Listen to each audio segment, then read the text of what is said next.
In this video, I'm going to focus very much on swing plane. And there is something that you can do, which you're likely not doing, which will make just golf way, way easier. And this is something that I'm always teaching lots of golfers. Now, first of all, when we look at professional golfers on the driving range, Tommy Fleetwood's a great example of this. Like every time I see him hitting balls, he's always using a plane tool, right? Every single time. We've also seen Noren do this more recently, or I have on a video recently. Loads of pros are always working on swing plane. And we've even seen Scotty Scheffler, right? When he did that sort of, doubled up the club shaft to create swing plane, which I thought was interesting as well. And that's why I like the Swing Buddy plane tool, because you have this sort of slider option where you can make it smaller and bigger, and it's got this great stability to it, and that's what we're going to be using in today's video.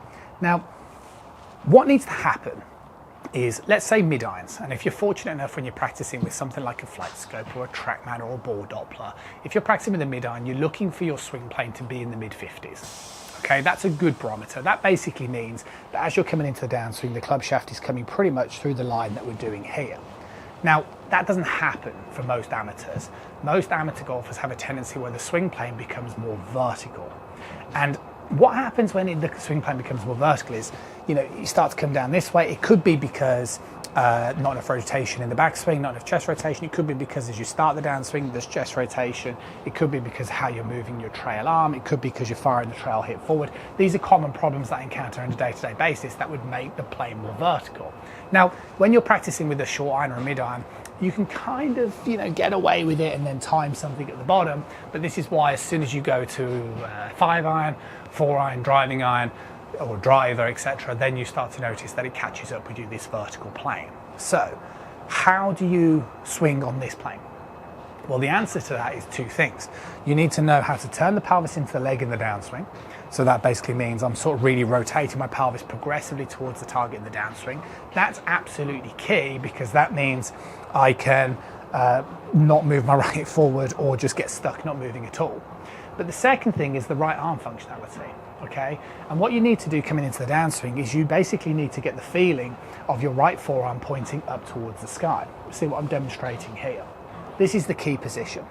Getting a blend of turning my pelvis into leg, allowing my upper arm to move to the side of my body, and keeping the right forearm up to the sky is what brings the club down this sort of functional plane. Now, is there a way of cheating this system? There is a little bit.